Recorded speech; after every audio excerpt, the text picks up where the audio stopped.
ಭಾವನಾತ್ಮಕ ಮಾತುಗಳು, ಭಾವನಾತ್ಮಕವಾದಂಥ ಮಾತುಗಳು ಸೋಷಿಯಲ್ ಮೀಡಿಯಾ ಮತ್ತು ಮೀಡಿಯಾಗಳ ಮುಖಾಂತರ ಜನಗಳಿಗೆ ನೇರವಾಗಿ ತಲುಪ್ತು. ಅದ್ರ ಪ್ರತಿಫಲ ಅವ್ರಿಗೆ ಸಿಕ್ತು. ನಾವು ತಲೆ ಮೇಲೆ ಹೊತ್ಕೊಂಡು ಅಭಿವೃದ್ಧಿ ಮಾಡೋಕ್ಕೆ ಹೋದ ನಮ್ಗೆ ಅದ್ರ ಪ್ರತಿಫಲ ಸಿಕ್ಕಲಿಲ್ಲ, ಅಷ್ಟೇ ವ್ಯತ್ಯಾಸ. ಅದು ನನಗೆ ಹೇಳಿರ್ತಕ್ಕ ನನ್ನ ಸ್ನೇಹಿತ ನಿನ್ನೆ ನನಗೆ ಹೇಳಿದಂಥದ್ದು, ತಲೆ ಮೇಲೆ ಹೊತ್ಕೊಂಡು ಮಾಡಕ್ಕೆ ಹೋಗ್ತೀರಿ ನೀವು ಅಭಿವೃದ್ಧಿ ಅಂತ, ಬೆಳಿಗ್ಗೆ ಎದ್ದು ಜನ ಅಂತೀರಾ. ನೋಡಿ, ಏನು ಇಲ್ಲದೆ ಬರೀ ಮಾತುಗಳಲ್ಲೇ ಚುನಾವಣೆ ಗೆಲ್ಬೋದು ಅಂತಕ್ಕಂಥದ್ದನ್ನು ತೋರಿಸ್ಕೊಟ್ರು. ಮೀಡಿಯಾ ಮತ್ತು ಸೋಷಿಯಲ್ ಮೀಡಿಯಾಗಳ ಮುಖಾಂತರ ಚುನಾವಣೆ ಗೆಲ್ಬೋದು, ನೀನೇನು ಹೋಗಿ ಕಷ್ಟಪಡಬೇಕಾಗಿಲ್ಲ.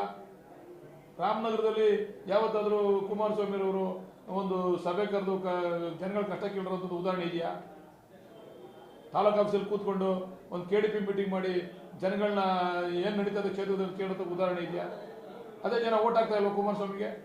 ಏನು MP ಅವರು 24 ಗಂಟೆ DC ಆಫೀಸು, 24 ಗಂಟೆ AC ಆಫೀಸು, ಪೋಡಿ ಮಾಡಿದ್ದೀರಾ, ಖಾತೆ ಆಗೈತೆ ಎಲ್ಲ ಕೇಳಿದ್ರಪ್ಪ. ಏನು ಮಾಡಿದ್ರು ಜನ? ನೀವು ಕಷ್ಟಪಟ್ರಿ, ಅವ್ರು ಭಾವನಾತ್ಮಕವಾದಂಥ ಮಾತುಗಳಿಂದ ಓಟ್ ಹಾಕ್ಸ್ಕೊಂಡ್ರು. ನೀವು ಅದನ್ನು ಕಲ್ತ್ಕೊಂಡ್ರಿ ಅಂತ ನಮಗೆ ಬೈದ್ರು ನಿನ್ನೆ. ಮಂಜುನಾಥ್ ಅವರು ಹೃದಯವಂತ, ಜಯದೇವ ಹಾಸ್ಪಿಟ್ಲಲ್ಲಿ ಭಾಳ ಉತ್ತಮವಾದಂಥ 85,000 ಉಚಿತವಾಗಿ ಆಪರೇಷನನ್ನು ಮಾಡಿದ್ದಾರೆ. ಹೃದಯವಂತನಿಗೆ ಓಟ್ ಹಾಕ್ಬೇಕು ನೀವು ಅಂತಕ್ಕಂಥದ್ದನ್ನು ಮಾಧ್ಯಮಗಳ ಮುಖಾಂತರ ಹೆಚ್ಚು ಬಿಂಬಿತವಾಗಿರ್ತಕ್ಕಂಥದ್ದು ಮತ್ತು ಸೋಷಿಯಲ್ ಮೀಡಿಯಾನು ಕೂಡ ಅದಕ್ಕೆ ಕಾರಣಕರ್ತರಾಗಿರ್ತಕ್ಕಂಥದ್ದು. ಮತ್ತು ಹೊಸ ಮುಖ, ಅವರು ಇನ್ನೂ ರಾಜಕೀಯವಾಗಿ ಹೊಸದಾಗಿ ಪಾದಾರ್ಪಣೆ ಮಾಡಿದ್ರಿಂದ ಜನ ಅದನ್ನು ನಂಬಿ BJPಗೆ ಮತವನ್ನು ಹಾಕಿರ್ತಕ್ಕಂಥದ್ದು ಪ್ರಮುಖವಾದಂಥ ಕಾರಣ. ಈ 2,70,000 ಮತ ಅಂತಂದ್ರೆ ಸ್ವಕ್ಷೇತ್ರದಲ್ಲಿ DK ಸುರೇಶ್ ಅವ್ರಿಗೆ ಅಲ್ಲಿನ ಜನರು ಕೈ ಹಿಡಿದಿರುವಂಥದ್ದು. ನೋಡಿ, ರಾಜಕಾರಣದಲ್ಲಿ ಚುನಾವಣೆಯಲ್ಲಿ ಅನೇಕ ಉದಾಹರಣೆಗಳನ್ನು ನಾವು ಕೊಡ್ಬೋದು. ಶ್ರೀಮತಿ ಇಂದಿರಾ ಗಾಂಧಿ ಅಂತವರೇ ಅತ್ಯಂತ ಹೆಚ್ಚು ಮತಗಳಿಂದ ಸೋತಿರ್ತಕ್ಕಂಥದ್ದು. ವಾಜಪೇಯಿ ಅಂತವರು ಲೋಕಸಭಾ ಚುನಾವಣೆಯಲ್ಲಿ ಸೋಲನ್ನು ಅನುಭವಿಸಿರ್ತಕ್ಕಂಥದ್ದು. ಎಲ್ಲದಕ್ಕಿಂತ ಮುಖ್ಯವಾಗಿ ನಿನ್ನೆ ನಡೆದಂಥ ಚುನಾವಣೆಯಲ್ಲಿ ಸನ್ಮಾನ್ಯ ನರೇಂದ್ರ ಮೋದಿ ಅವರೇ 1-2 ರೌಂಡಲ್ಲಿ ಹಿಂದೆ ಇರ್ತಕ್ಕಂಥ ಉದಾಹರಣೆಗಳನ್ನು ನಾವು ನಿಮ್ಮ ಮಾಧ್ಯಮಗಳ ಮುಖಾಂತರ ನೋಡಿದ್ದೀವಿ. ಕಳೆದ ಬಾರಿ 5 ಲಕ್ಷ ಮತಗಳ ಅಂತರದಿಂದ ಗೆದ್ದಂಥ ನರೇಂದ್ರ ಮೋದಿ ಅವ್ರನ್ನ ಕೇವಲ 1.5 ಲಕ್ಷ ಮತಕ್ಕೆ ಸ್ಥೀಮಿತ ಮಾಡಿದ್ದಾರೆ ವಾರಣಾಸಿಯ ಜನ ಅಂತಕ್ಕಂಥದ್ದನ್ನು ನೋಡಿದಾಗ ಜನಗಳ ತೀರ್ಪು ಯಾವ ಸಂದರ್ಭದಲ್ಲಿ ಯಾವ ರೀತಿ ಇರ್ತದೆ ಅಂತಕ್ಕಂಥದ್ದನ್ನು ಊಹಿಸೋದಕ್ಕೆ ಸಾಧ್ಯ ಇಲ್ಲ. ಅದೇ ರೀತಿ ನಮ್ಮನ್ನು ಜನ ತಿರಸ್ಕಾರ ಮಾಡಬೇಕು, ಒಂದ್ಸರಿ ಜನ ತಿರಸ್ಕಾರ ಮಾಡಬೇಕು ಅಂತ ತೀರ್ಮಾನ ಮಾಡಿಬಿಟ್ರೆ ಅದು ಯಾವ ಮಟ್ಟಿಗಾರೋ ಆಗ್ಬೋದು. ಅದು ಕಡಿಮೆ ಅಂತರ ಆಗ್ಬೋದು, ಇಲ್ಲ ದೊಡ್ಡ ಅಂತರ ಆಗ್ಬೋದು, ಎಲ್ಲ ಅಂತರದಲ್ಲೂ ಕೂಡ ತಿರಸ್ಕಾರ ಮಾಡಿದ್ದಾರೆ. ಅದಕ್ಕೆ ನಾವು ತಲೆಬಾಗಿದ್ದೀವಿ, ಅವ್ರ ತೀರ್ಪಿಗೆ ನಾವು ತಲೆಬಾಗಿದ್ದೀವಿ. ವಿಧಾನಸಭೆ ಚುನಾವಣೆಯಲ್ಲಿ ಸಂದರ್ಭದಲ್ಲಿ ಸುರೇಶ್ ಅವರ ಕೆಲಸ ಏನಿದೆ ಅದೆಲ್ಲವೂ ಕೂಡ ಕೈ ಹಿಡಿದಿದ್ದು ತಮ್ಮ ಗೆಲುವಿಗೆ, ಶಾಸಕರ ಗೆಲುವಿಗೆ.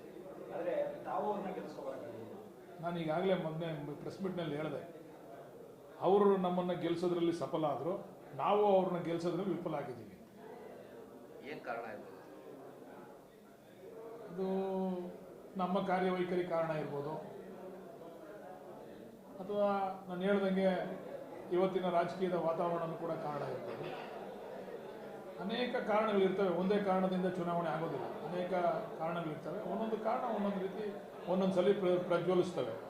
ಈಗ 2018ರಲ್ಲಿ ನನ್ನನ್ನು ಜನ 52,000 ಮತಗಳಿಂದ ತಿರಸ್ಕಾರ ಮಾಡಿದ್ರು.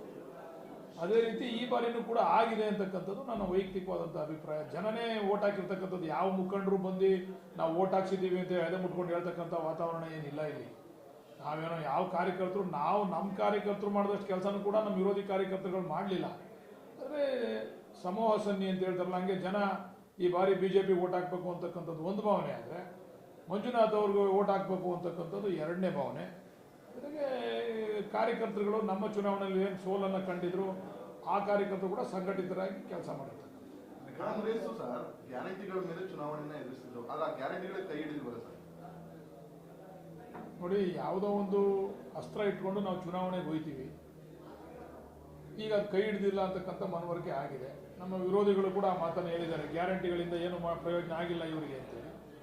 ಈಗ ಅದನ್ನು ಪರಾಮರ್ಶೆ ಮಾಡ್ತಕ್ಕಂಥದ್ದು, ಚುನಾವಣೆ ಅಂದಮೇಲೆ ಪಟ್ಟು ಹಾಕ್ತಕ್ಕಂಥದ್ದು, ಒಂದು ಪಟ್ಟಲ್ಲಿ ಸರಿ ಹೋಗಲ್ಲ ಇನ್ನೊಂದು ಪಟ್ಟು ಹಾಕಬೇಕು ಅಂತಕ್ಕಂಥ ತೀರ್ಮಾನ ಮಾಡಬೇಕಾಗಿರ್ತಕ್ಕಂಥದ್ದು ನಮ್ಮ ಮುಖಂಡರುಗಳು. ಬಹುಶಃ ಅದನ್ನ ನಮ್ಮ ಶಾಸಕಾಂಗ ಪಕ್ಷ ಸಭೆ ಕರೆದಂಥ ಸಂದರ್ಭದಲ್ಲಿ ಇವೆಲ್ಲ ಚರ್ಚೆಗೆ ಬರ್ತವೆ.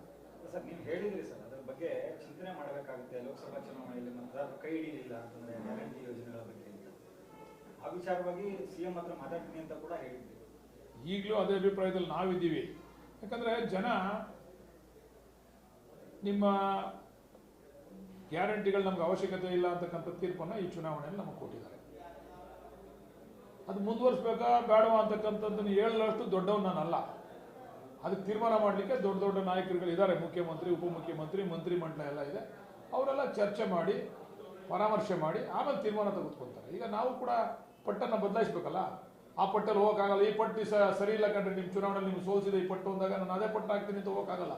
ಬೇರೆ ಪಟ್ಟನ್ನು ಉಪಯೋಗಿಸ್ಬೇಕಲ್ಲ. ಅದು ನಮ್ಮ ಅಭಿಪ್ರಾಯ, ನಾನು ಹೇಳ್ಬೋದು. ಬಟ್ ತೀರ್ಮಾನ ಅವ್ರದ್ದು. ನುರಿತ ರಾಜಕಾರಣಿಗಳಿದ್ದಾರೆ, ಅನೇಕ ರಾಜಕೀಯ ಅನುಭವ ಇರತಕ್ಕಂಥ ಮುಖಂಡರುಗಳಿದ್ದಾರೆ ನಮ್ಮ ಪಕ್ಷದಲ್ಲಿ. ಅವರೆಲ್ಲ ಕೂತು ಚರ್ಚೆ ಮಾಡಿ ತೀರ್ಮಾನ ಮಾಡ್ತಾರೆ. ಒಕ್ಕಲಿಗ ಮತಗಳು ಕೂಡ ನಿಮ್ ಕೈ ಹಿಡಿದಿಲ್ವಾ ಸರ್? ಹಂಗೆ ಯಾಕೆ ಪಾಪ ಒಂದೇ ಜಾತಿ ಮೇಲೆ ಓರಿಸ್ತೀರಾ? ಒಕ್ಕಲಿಗರ ಮೇಲೆ ಯಾಕೆ ಓರಿಸ್ತೀರಾ? ನೀವೇ ಹೆಂಗ್ ತೀರ್ಮಾನ ಮಾಡಿದ್ರಿ? ಒಕ್ಕಲಿಗರಿಗೆ ಓಟ್ ಹಾಕಿರೋದು ನಿಮ್ಗೆ ಗೊತ್ತಿದೆಯಾ? ಇಷ್ಟು ದೊಡ್ಡ ಮಟ್ಟದಲ್ಲಿ ಸೋಲಾಗ್ಲಿಕ್ಕೆ ಕಾರಣ ಸರ್? ನಾನು ಹೇಳಿಲ್ವ, ಜನರಲ್ ಆಗಿ ಒಕ್ಕಲಿಗರ ಮತಕ್ಕೆ ಕಂಪೇರ್ ಮಾಡ್ಕೊಂಡ್ರೆ ಬೇರೆ ಮತಗಳು ಜಾಸ್ತಿ ಇದಾವಲ್ವಾ? ಅಹಿಂದ ಮತಗಳು ಜಾಸ್ತಿ ಇದಾವೆ. ಅಹಿಂದ ಮತಗಳು ಕೈ ಹಿಡಿದ್ರೆ ನಾವು ಸೋಲ್ತಾ ಇರಲ್ವಲ್ಲ. ಒಬ್ಬೊಬ್ರದ್ದು ಒಂದೊಂದು ವಿಶ್ಲೇಷಣೆಗಳು ಇರ್ತವೆ. ಆಮೇಲೆ ಹೊಸ ಮುಖ ಒಂದ್ಸರಿ ಕೊಟ್ಟು ನೋಡೋಣ, ಹೃದಯವಂತ, ಫ್ರೀ ಆಪರೇಷನ್ನು. ಮುಂದೆ ಈ ರಾಜ್ಯದಲ್ಲಿ ಈ ದೇಶದಲ್ಲಿ ಮೋದಿ ಸರ್ಕಾರ ಬರ್ತದೆ, ಇವರು ಆರೋಗ್ಯ ಮಂತ್ರಿ ಆಯ್ತಾರೆ ಅಂತೇಳಿ ಭಾಷಣ ಮಾಡಿರ್ತಕ್ಕಂಥದ್ದು. ಆರೋಗ್ಯ ಮಂತ್ರಿ ಆದರೆ ಎಲ್ರಿಗೂ ಕೂಡ ಈ ರಾಜ್ಯದ ಜನತೆಗೆ, ಅದರಲ್ಲೂ ಕ್ಷೇತ್ರದ ಜನತೆಗೆ ಉಚಿತವಾದಂಥ ಆರೋಗ್ಯ ಸೇವೆ ಸಿಗ್ತದೆ. ಆಪರೇಷನ್ ಮಾಡ್ತಾರೆ. ಅಕಸ್ಮಾತ್ ಅಧಿಕಾರ ಸಿಗ್ತಾ ಇದ್ರು ಕೂಡ ಅವರ ಹಾಸ್ಪಿಟ್ಲಲ್ಲಾದ್ರೂ ಕೂಡ ಉಚಿತವಾಗಿ ಎಲ್ರಿಗೂ ಸೇವೆ ಕೊಡ್ತಾರೆ ಅಂತಕ್ಕಂಥ ಭಾವನೆ ಜನಗಳಲ್ಲಿ ಬಂತು. ಇಷ್ಟೊಂದು 85,000 ಫ್ರೀ ಆಪರೇಷನ್ ಮಾಡಿರೋರು ನಾಳೆ ನಮ್ಮ ಆರೋಗ್ಯನ ಚೆನ್ನಾಗಿ ನೋಡ್ಕೋಬೋದು ಈ ನಮ್ಮ ಕಾನ್ಸ್ಟಿಟ್ಯೂನ್ಸಿನಲ್ಲಿ ಅಂತಕ್ಕಂಥ ಭಾವನೆ ಬಂದಿದ್ದರಿಂದ ಜನ ವಾಲಂಟಿಯರ್ ಓಟ್ ಹಾಕ್ಬಿಟ್ರು. ಪ್ರತಿಯೊಬ್ಬ ವ್ಯಕ್ತಿಗೂ ಕೂಡ ಆರೋಗ್ಯನೂ ಕೂಡ ಬಹಳ ಮುಖ್ಯ ಅಲ್ವ ಇತ್ತೀಚಿನ ದಿವಸಗಳಲ್ಲಿ. ಅದನ್ನ ಇಟ್ಕೊಂಡು ಓಟ್ ಹಾಕಿದ್ದಾರೆ ಅಂತಕ್ಕಂಥದ್ದು ನನ್ನ ಅಭಿಪ್ರಾಯ. ಸಾಕಷ್ಟು ಡಿ.ಕೆ. ಸುರೇಶ್ ಅವರು ಕ್ಷೇತ್ರದಲ್ಲಿ ಅಂದ್ರೆ ಎಲ್ಲೂ ಇದ್ದಷ್ಟು ಅನುದಾನ ತಂದೆ ಕ್ಷೇತ್ರ ಕೆಲಸ ಮಾಡಿದ್ದಾರೆ ಅಂತ ಎಲ್ಲರೂ ಕೂಡ ಹೇಳ್ಕೊಂಡು ಬರ್ತಿದ್ವಿ. ಅದು ಜನರಿಗೆ ತಲುಪಲಿಲ್ವ ಸರ್? ಹೇಗೆ ಅಂತ ಅಂದ್ರೆ ತಲುಪಿಸೋದ್ರಲ್ಲಿ ವಿಫಲ ಆಯ್ತಾ ಹೇಗೆ? ನಮ್ಮ ಸ್ನೇಹಿತ ನೆನ್ನೆ ಒಂದು ಮಾತು ಹೇಳ್ದ ನನಗೆ. ಇವತ್ತಿನ ಜನಗಳ ಮನಸ್ಥಿತಿ ಯಾವ ರೀತಿ ಇದೆ ಅಂತ ಅಂದ್ರೆ, ನೀನು ಡಿ.ಕೆ. ಸುರೇಶ್ ಅವರು ತಲೆ ಮೇಲೆ ಹೊತ್ಕೊಂಡು ಅಭಿವೃದ್ಧಿ ಮಾಡಕ್ಕೆ ಹೋಗ್ತೀರಾ? ಅದನ್ನ ಬಿಡಬೇಕು. ನೀವು ಹೆಚ್ಚಿಗೆ ಶ್ರಮ ತಗೋತೀರಾ ಅಭಿವೃದ್ಧಿ ವಿಚಾರದಲ್ಲಿ. ಜನ ಕೇಳದಿದ್ರು ಕೂಡ ನೀವು ಅಭಿವೃದ್ಧಿ ಮಾಡಬೇಕು, ಅದು ಮಾಡಬೇಕು, ಇದು ಮಾಡಬೇಕು ಅಂತ ಹೋಗ್ತೀರಾ. ಆದರೆ ಇವತ್ತಿನ ಚುನಾವಣೆಗಳು ಯಾವ ರೀತಿ ನಡೀತವೆ ಅಂತಂದ್ರೆ, ಯಾರು ಬಹಳ ಬುದ್ಧಿವಂತಿಕೆಯಿಂದ ಭಾವನಾತ್ಮಕವಾಗಿ ಮಾತಾಡಿ ಮೀಡಿಯಾ ಮತ್ತೆ ಸೋಷಿಯಲ್ ಮೀಡಿಯಾದಲ್ಲಿ ಜನಗಳಿಗೆ ತಲುಪ್ತಾರಲ್ಲ, ಅದು ಬಹಳ ಬೇಗ ಅಭಿವೃದ್ಧಿಗಿನ ಜಾಸ್ತಿ ಜನಗಳಿಗೆ ತಲುಪ್ತದೆ. ಆ ಕೆಲಸವನ್ನ ಬಿಜೆಪಿಯವರು ಮಾಡಿದ್ರು, ಡಾಕ್ಟರ್ ಮಂಜುನಾಥ್ ಅವರು ಮಾಡಿದ್ರು. ನಿಮ್ಮ ಸುರೇಶ್ ಅವರ ಅಭಿವೃದ್ಧಿ ಈ ವಿಚಾರದಲ್ಲಿ ಕೆಲಸ ಮಾಡಲಿಲ್ಲ. ಅವರ ಭಾಷಣ ಮಾತುಗಳು, ಭಾವನಾತ್ಮಕವಾದಂಥ ಮಾತುಗಳು ಸೋಷಿಯಲ್ ಮೀಡಿಯಾ ಮತ್ತೆ ಮೀಡಿಯಾಗಳ ಮುಖಾಂತರ ಜನಗಳಿಗೆ ನೇರವಾಗಿ ತಲುಪ್ತು. ಅದ್ರ ಪ್ರತಿಫಲ ಅವ್ರಿಗೆ ಸಿಕ್ತು. ನಾವು ತಲೆ ಮೇಲೆ ಹೊತ್ಕೊಂಡು ಅಭಿವೃದ್ಧಿ ಮಾಡಕ್ಕೆ ಹೋದ, ನಮ್ಗದು ಪ್ರತಿಫಲ ಸಿಕ್ಲಿಲ್ಲ. ಅಷ್ಟೇ ವ್ಯತ್ಯಾಸ. ಅದು ನನಗೆ ಹೇಳಿರ್ತಕ್ಕ ನನ್ನ ಸ್ನೇಹಿತ ನಿನ್ನೆ ನನಗೆ ಹೇಳಿದಂಥದ್ದು. ತಲೆ ಮೇಲೆ ಹೊತ್ಕೊಂಡು ಮಾಡಕ್ಕೆ ಹೋಗ್ತೀರಿ ನೀವು ಅಭಿವೃದ್ಧಿ ಅಂತ, ಬೆಳಿಗ್ಗೆ ಎದ್ದು ಜನ ಅಂತೀರಾ. ನೋಡಿ, ಏನು ಇಲ್ಲದೆ ಬರೀ ಮಾತುಗಳಲ್ಲೇ ಚುನಾವಣೆ ಗೆಲ್ಬೋದು ಅಂತಕ್ಕಂಥದ್ದನ್ನ ತೋರಿಸ್ಕೊಟ್ರು. ಮೀಡಿಯಾ ಮತ್ತು ಸೋಷಿಯಲ್ ಮೀಡಿಯಾಗಳ ಮುಖಾಂತರ ಚುನಾವಣೆ ಗೆಲ್ಬೋದು, ನೀನೇನು ಹೋಗಿ ಕಷ್ಟಪಡಬೇಕಾಗಿಲ್ಲ. ರಾಮನಗರದಲ್ಲಿ ಯಾವತ್ತಾದರೂ ಕುಮಾರಸ್ವಾಮಿ ಅವರು ಒಂದು ಸಭೆ ಕರೆದು ಜನಗಳ ಕಷ್ಟ ಕೇಳಿರೋಂಥದ್ದು ಉದಾಹರಣೆ ಇದೆಯಾ? ತಾಲೂಕು ಆಫೀಸಲ್ಲಿ ಕೂತ್ಕೊಂಡು ಒಂದು KDP ಮೀಟಿಂಗ್ ಮಾಡಿ ಜನಗಳನ್ನ ಏನು ನಡೀತದೆ ಕ್ಷೇತ್ರದಲ್ಲಿ ಕೇಳೋದಕ್ಕೆ ಉದಾಹರಣೆ ಇದೆಯಾ? ಅದೇ ಜನ ಓಟ್ ಹಾಕ್ತಾ ಇಲ್ವ ಕುಮಾರಸ್ವಾಮಿಗೆ? ಏನು MP ಅವರು 24 ಗಂಟೆ DC ಆಫೀಸು, 24 ಗಂಟೆ AC ಆಫೀಸು, ಪೋಡಿ ಮಾಡಿದ್ದೀರಾ, ಖಾತೆ ಆಗೈತೆ ಎಲ್ಲ ಕೇಳಿದ್ರಪ್ಪ. ಏನು ಮಾಡಿದ್ರು ಜನ? ನೀವು ಕಷ್ಟಪಟ್ರಿ, ಅವ್ರು ಭಾವನಾತ್ಮಕವಾದಂಥ ಮಾತುಗಳಿಂದ ಓಟ್ ಹಾಕ್ಸ್ಕೊಂಡ್ರು. ನೀವು ಅದನ್ನು ಕಲ್ತ್ಕೊಂಡ್ರಿ ಅಂತ ನಮಗೆ ಬೈದ್ರು ನಿನ್ನೆ. ನೀವು ತಲೆ ಮೇಲೆ ಹಾಕೊಂಡು ಅಭಿವೃದ್ಧಿ ಅಂತ ಹೋಗ್ಬೇಡಿ, ಅವ್ರಂಗೆ ಮಾತಾಡೋದು ಕಲ್ತ್ಕೊಳ್ಳಿ ಮೊದಲು. ನೀವು ಭಾಳ ಬುದ್ಧಿವಂತಿಕೆಯಿಂದ ಜನಗಳಿಗೆ ಭಾವನಾತ್ಮಕವಾಗಿ ಅವ್ರು ತಲುಪ್ತಕ್ಕಂಥ ರೀತಿಯಲ್ಲಿ ಮಾತಾಡೋದು ಕಲ್ತ್ಕೊಳ್ಳಿ. ನೀವು ದಡ್ರು ರಾಜಕಾರಣದಲ್ಲಿ ಅವ್ರು ಬುದ್ಧಿವಂತರು ಅಂತ ಹೇಳಿದ್ರು. ನಾವು ಅದನ್ನು ಅಕ್ಸೆಪ್ಟ್ ಮಾಡ್ಕೊಳ್ಬೇಕಲ್ವಾ? ಈಗ ಅಕ್ಸೆಪ್ಟ್ ಮಾಡ್ಕೊಳ್ಳಿ.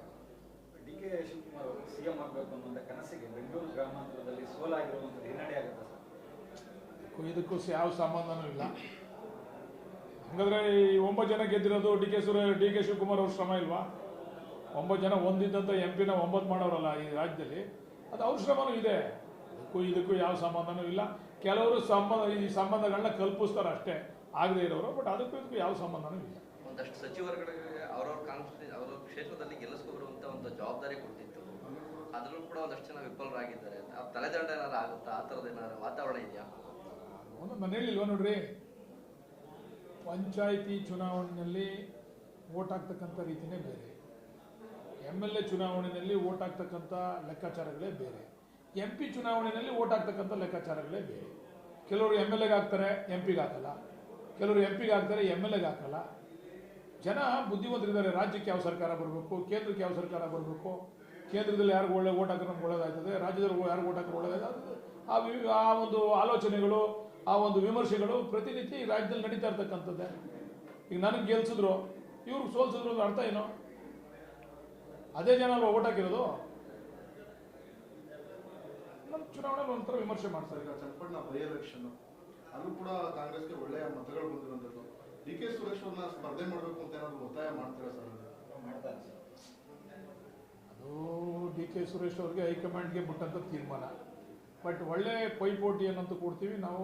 ಈ ಚುನಾವಣೆಯಲ್ಲಿ ಅಲ್ಲಿ ಚನ್ನಪಟ್ಟಣ ನಮ್ಮ ಕೈ ವಶ ಆಗ್ತದೆ ಅಂತಕ್ಕಂಥ ಆತ್ಮವಿಶ್ವಾಸ ನಮಗಿದೆ. ಯಾಕಂದರೆ ಯಾರೂ ಇಲ್ಲದೆ, ನಮಗೇನು MLA ಸೋತ ಅಭ್ಯರ್ಥಿನೂ ಇಲ್ಲ, MLA ಗೆದ್ದ ಅಭ್ಯರ್ಥಿನೂ ಇಲ್ಲ, ಇಲ್ಲದೇ ನಾವು 80,000 ಮತ ತೆಗೆದುಕೊಂಡಿದ್ದೀವಿ. ನಮಗೆ ಬೇಕಾಗಿರ್ತಕ್ಕಂಥದ್ದು 20,000 ಮತ. ನಾವು ಎಲ್ಲರೂ ಕೇಳಲು ಶ್ರಮ ಆಗ್ತದೆ, ಇನ್ನೊಂದು 10-15,000 ಮತ ತಗೊಳ್ಳೋದ್ರಲ್ಲಿ ದೊಡ್ಡದೇನಿಲ್ಲ. ಅದರಿಂದ ಬಹುಶಃ ಮುಂದಿನ ದಿವಸದಲ್ಲಿ ಚನ್ನಪಟ್ಟಣ ನಮಗೆ ಸಿಗ್ತಕ್ಕಂಥ ವಿಶ್ವಾಸ ನಮಗಿದೆ. ಈಗ ಅವರಲ್ಲಿ ಇಬ್ಬರು ಅವರೇ, ಯಾರು ಕೊಡ್ತಾರೋ ಗೊತ್ತಿಲ್ಲ ನಮಗೆ. ದಳದವರು ಅವರೇ, BJP ಅವರು ಅವರಲ್ಲಿ. ಮೈತ್ರಿ ಆದ್ಮೇಲೆ ಕಾರ್ಯಕರ್ತರು ಒಪ್ಕೋಬೇಕಲ್ಲ. ನಿಮ್ಗೆ ಈ ಚುನಾವಣೆ ಒಪ್ಕೊಂಡವ್ರು ಕಾರ್ಯಕರ್ತರು ಲೋಕಲ್ ಚುನಾವಣೆಯಲ್ಲಿ ಒಪ್ಕೊಳ್ಳೋಕೆ ತಯಾರಿಲ್ಲ. ಲೋಕಲ್ ಚುನಾವಣೆಯಲ್ಲಿ ಒಬ್ಬ BJP ಅಂದರೆ ನಾನು ದಳ BJP ಒಟ್ಟಿಗೆ ಮಾಡ್ತೀವಿ ಅಂತ ಹೇಳಲ್ಲ. ಲೋಕಲ್ ಚುನಾವಣೆಯಲ್ಲಿ ಅವನ ಪ್ರತಿಷ್ಠಾನ ಕೂಡ ಪಣಕ್ಕಿಡ್ತಾನೆ. ಇದು ಲೋಕಸಭಾ ಚುನಾವಣೆ ಒಪ್ಕೊಂಡ್ಬಿಟ್ಟವ್ರೆ. ಲೋಕಸಭಾ ಚುನಾವಣೆಯಲ್ಲಿ ಇಬ್ಬರು ಕಾರ್ಯಕರ್ತರು ಒಪ್ಕೊಂಡ್ರೆ ಅವರು ಆ ಮಟ್ಟಿಗೆ ಬಂದವ್ರೆ. ವಿಧಾನಸಭಾ ಚುನಾವಣೆಯಲ್ಲಿ ನೇರ ಸ್ಪರ್ಧೆ ಇರ್ತದೆ. ನಿಮ್ಮೂರಲ್ಲಿ ನಿಮ್ಮ ಕ್ಷೇತ್ರ ನಿಮ್ಗೆ ಒಪ್ಕೊಂಡ್ಬಿಡ್ತಾನ? ನೀವು ಒಂದು ಕಡೆ ಇದ್ದಾಗ ಅವ್ರು ಇನ್ನೊಂದು ಕಡೆಗೆ ಹೋಗಿ ಹೋಯ್ತಾನೆ, ನ್ಯಾಚುರಲ್ ಅದು. ಈಗ ಕುಮಾರಸ್ವಾಮಿ ಅವರೇ ನಮ್ಮ ಜಿಲ್ಲೆನಲ್ಲಿ ಇಲ್ಲ, ಈಗ ಅವ್ರು ಮಂಡ್ಯ ಜಿಲ್ಲೆಗೆ ಹೋದ್ರು. ಇವೆಲ್ಲ ವರ್ಕೌಟ್ ಆಯ್ತದೆ. ನಮ್ಮ ಜಿಲ್ಲೆ ಸೌಮ್ಯತೆ ಇಲ್ಲ ಅಲ್ವಾ ಅವ್ರಿಗೆ. ಇವಾಗ ನಮ್ಮ ಜಿಲ್ಲೆ ಆಯ್ತು, ನಮ್ಮ ಜಿಲ್ಲೆ ಬಿಟ್ಟರು ಈಗ ಮಂಡ್ಯ ಜಿಲ್ಲೆಗೆ ಹೋಗಿದ್ದಾರೆ. ಪುನಃ ಅವರು ಚನ್ನಪಟ್ಟಣಕ್ಕೆ ಬಂದು ನಿಲ್ತಾರ? ಮುಗೀತಲ್ವ ಇನ್ನು. ಅವ್ರು ಚನ್ನಪಟ್ಟಣದಾಗಲಿ ರಾಮನಗರದಾಗಲಿ ಇನ್ನು ಬರೋತಕ್ಕಂಥ ವಿಚಾರ ಇಲ್ಲ. ಅವ್ರೇನಿದ್ರು ಮಂಡ್ಯ, ಇನ್ನು ನೆಕ್ಸ್ಟ್ ಹಾಸನ ಆ ಕಡೆ ನೋಡ್ಕೊತಾರೆ. ಈಗ ಇಲ್ಲಿ ಯಾವಾಗ ನಮಗೆ ಸ್ವಲ್ಪ ಶಕ್ತಿನೂ ಜಾಸ್ತಿ ವೃದ್ಧಿಸ್ಬೋದು, ವೃದ್ಧಿಸ್ತೇನೂ ಇರ್ಬೋದು, ವೃದ್ಧಿಸ್ಬೋದು. ನಾನು ಅಂತೀನಿ ದೇಶ ಎಲ್ಲ ನನ್ನ ಕಣ್ಣು ಅಂತ ಆಗ್ಬೇಕಲ್ಲ. ಮಾತಾಡೋಕ್ಕೆ ನಾನೇನು ನಮ್ಮ ಸ್ನೇಹಿತ ಹೇಳಿಲ್ಲ, ಒಡಿ ಮಕ್ಕಳ ಕೆಲಸ ಮಾಡಿಕೊಂಡ್ರಲ್ಲ, ಭಾವನಾತ್ಮಕವಾಗಿ ಮಾತಾಡೋದು ಕಲ್ತ್ಕೊಂಡ್ರಲ್ಲ.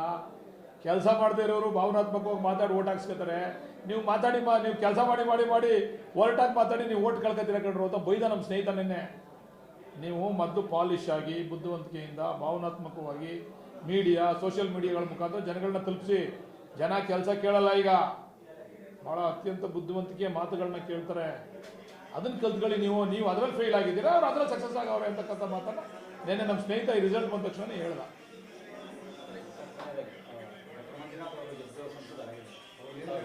ಅಭಿನಂದನೆ ಸಲ್ಲಿಸ್ತೀನಿ. ನಾನು ಈಗಾಗಲೇ ಮೊದಲನೇದಾಗಿ ಅಭಿನಂದನೆ ಸಲ್ಲಿಸಿದ್ದೀನಿ. ಏನು DK ಸುರೇಶ್ ಅವರು ಕೆಲಸಗಳನ್ನ ಮಾಡಲಿಕ್ಕೆ ಹೊರಟು ಅರ್ಧಂಬರ್ಧಕ್ಕೆ ನಿಲ್ಲಿಸಿದ್ದಾರೆ, ಅದನ್ನೆಲ್ಲ ಬಹುಶಃ ಮಂಜುನಾಥ್ ಅವರು ಮುಂದುವರ್ಸ್ಕೊಂಡು ಹೋಗ್ತಾರೆ. ಕೇಂದ್ರದಲ್ಲಿ ಬಹುಶಃ ಅವ್ರಿಗೆ ಮಂತ್ರಿ ಆಗ್ತಕ್ಕಂಥ ಅವಕಾಶ ಸಿಕ್ಕಲಿ ಅಂತಕ್ಕಂಥದ್ದನ್ನು ಕೂಡ ಹಾರೈಸ್ತೀನಿ. ನಾನು ಮಂತ್ರಿಯಾಗಿ ಇಡೀ ವಿಶೇಷವಾಗಿ ಈ ಒಂದು ಕ್ಷೇತ್ರದ ಅಭಿವೃದ್ಧಿಯನ್ನು ಮಾಡಲಿ ಅಂತಕ್ಕಂಥದ್ದನ್ನು ಕೂಡ ನಾನು ಈ ಸಂದರ್ಭದಲ್ಲಿ ಆಶಿಸ್ತೀನಿ. ಅವ್ರಿಗೆ ಅಭಿನಂದನೆ, ಸಹಕಾರ ಎಲ್ಲ ಅವ್ರ ಸಹಕಾರ ಬೇಕಲ್ಲ. ಒಬ್ಬ ಲೋಕಸಭಾ ಸದಸ್ಯರ ಸಹಕಾರ ಒಬ್ಬ ಶಾಸಕರಿಗೆ ಬೇಕಲ್ವಾ? ಇನ್ನೂ ಹೆಚ್ಚು ಸಹಕಾರ ಅವರು ನಮ್ಗೆ ಕೊಡಲಿ. ಎಲ್ಲ ಜ್ವಲಂತ ಸಮಸ್ಯೆಗಳನ್ನ ಈ ಒಂದು ಭಾಗದಲ್ಲಿರ್ತಕ್ಕಂಥ ಜಿಲ್ಲೆಯಲ್ಲಿರ್ತಕ್ಕಂಥ ಜ್ವಲಂತ ಸಮಸ್ಯೆಗಳಿಗೆ ಪರಿಹಾರವನ್ನು ಅವರು ಹುಡುಕೊಡ್ಲಿ ಅಂತಕ್ಕಂಥದ್ದನ್ನು ಕೂಡ ನಾನು ಈ ಸಂದರ್ಭದಲ್ಲಿ ಅವ್ರಿಗೆ ಹೇಳಿ ಇಚ್ಛೆಪಡ್ತೀನಿ. ಜನ ಓಟ್ ಹಾಕೋರು ಆಶಾಭಾವನೆಯಿಂದಲೂ ಓಟ್ ಹಾಕಿರೋದು. ಎಲ್ಲ ಮಾಡಬೇಕು ಅಂತ ಜನ ಓಟ್ ಹಾಕೋದು, ಸುಮ್ಮನೆ ಓಟ್ ಹಾಕೋರ ನಿರೀಕ್ಷೆ ಇಟ್ಕೊಂಡೇ ಜನ ಓಟ್ ಹಾಕಿರೋದು. ನನಗೂ ಆ ನಿರೀಕ್ಷೆ ಇದೆ. ಜನಗಳ ನಿರೀಕ್ಷೆನ ನಾನು ಸಿ ಅಂತ ಹೇಳೋಕ್ಕಾಯ್ತದ? ನನಗೂ ಆ ನಿರೀಕ್ಷೆ ಇದೆ. ಬಹುಶಃ MP DK ಸುರೇಶ್ ಅವ್ರಿಗಿನ್ನ 24/7 ಕೆಲಸ ಮಾಡ್ತಾರೆ ಅಂತಕ್ಕಂಥ ಆತ್ಮವಿಶ್ವಾಸ ನನಗೂ ಇದೆ. ಅವರು ಕೂಡ ಕೆಲಸಗಾರರು. ಅವರು ಇದರಲ್ಲಿ ಜಯದೇವದಲ್ಲಿ ಅವರ ಕಾರ್ಯವೈಖರಿಯನ್ನು ಮಾಡಿ ತೋರಿಸಿದ್ದಾರೆ ಯಾವ ರೀತಿ ಮಾಡ್ಬೋದು ಅಂತ. ಅದೇ ರೀತಿಯಲ್ಲಿ ರಾಜಕೀಯವಾಗೂ ಮಾಡ್ತಾರೆ ಅಂತಕ್ಕಂಥ ಆತ್ಮವಿಶ್ವಾಸ ನನಗಿದೆ. ಮಾಡಬೇಕಲ್ಲ, ಜವಾಬ್ದಾರಿ ಕೊಟ್ಟವ್ರು ಜನ ಜವಾಬ್ದಾರಿ ಕೊಟ್ಟ ಮೇಲೆ ವಿಮುಖರಾಗಕ್ಕೆ ಸಾಧ್ಯ ಇಲ್ಲ, ಹಿಂದೆ ಓಡೋಕ್ಕೂ ಸಾಧ್ಯ ಇಲ್ಲ. ಮಾಡಲೇಬೇಕು. ಆ ಕೆಲಸ ಅವ್ರು ಮಾಡ್ತಾರೆ. ಅವ್ರಿಗೆ ಆ ಶಕ್ತಿನೂ ಕೂಡ ಇದೆ, ಬುದ್ಧಿವಂತಿಕೆನೂ ಕೂಡ ಇದೆ.